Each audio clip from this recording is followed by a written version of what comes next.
Hi friends, please subscribe to Amravati Media and press the bell icon for more latest updates.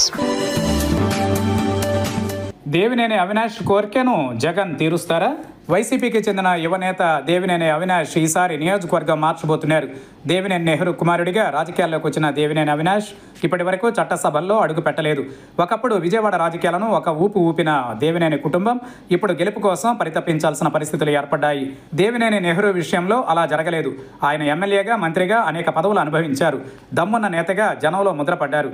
కానీ ఆయన తనయుడు దేవినేని అవినాష్కు మాత్రం రాజకీయాలు కలిసి రావడం లేదనే అనిపిస్తోంది. ఆయన గత కొన్ని ఎన్నికల నుంచి పోటీ చేయడం, ఓటమి పాలు కావడం సాధారణంగా మారింది. దేవినేని నెహ్రూ జీవించి ఉన్న సమయంలోనే 2014లో కాంగ్రెస్ పార్టీ అభ్యర్థిగా విజయవాడ పార్లమెంట్ నియోజకవర్గం నుంచి పోటీ చేసి ఓటమి పాలయ్యారు. 2016లో తన తండ్రి నెహ్రూతో కలిసి దేవినేని అవినాష్ టీడీపీలో చేరారు. నాడు టికెట్ దక్కకపోయినా రాష్ట్ర టీడీపీ యువత అధ్యక్షుడిగా చంద్రబాబు నాయుడు నియమించారు. 2019 ఎన్నికలలో గుడివాడ టికెట్ దక్కింది.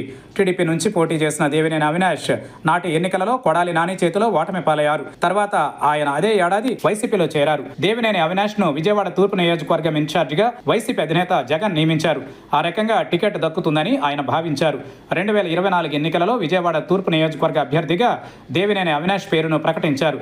కానీ ఆ ఎన్నికలలో దేవినేని అవినాష్తో పాటు వైసీపీ కూడా అధికారం కోల్పోయింది. దీంతో పాటు అనేక కేసులు దేవినేని అవినాష్ పై నమోదయ్యాయి. అదే సమయంలో తూర్పు నియోజకవర్గం కంటే తనకు పెనమలూరు నియోజకవర్గం బెటర్ అని పార్టీ అధినేత జగన్కు చెప్పినట్లు తెలిసింది.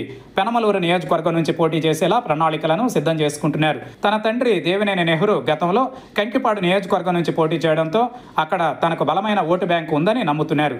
మరి జగన్ పెనమలూరు విషయంలో దేవినేని అవినాష్ కోరికను తీరుస్తారా లేదా అన్నది చూడాలి.